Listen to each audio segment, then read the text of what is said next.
what about my missionary? Okay, do you have a full-time missionary out that is your kid and you're thinking, well, can I claim this kid as a dependent? We're gonna look at the age rule, right? So assuming this kid is over 18, because if they're 18 or younger, you're gonna claim them as a dependent.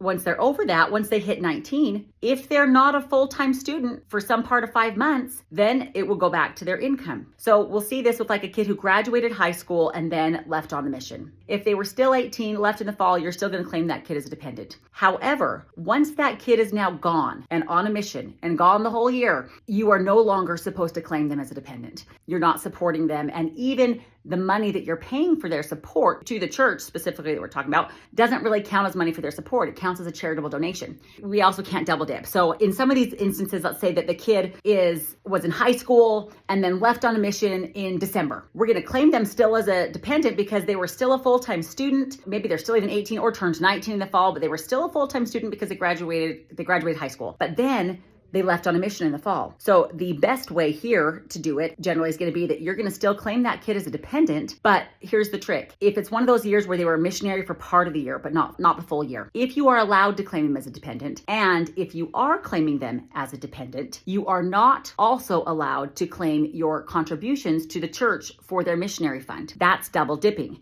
So we can't claim the kid as a dependent and turn around and write off donations to the church that we paid specifically for that missionary's expenses. Again, there's lots of like, it could be this, it could be that. We want to look at it both ways.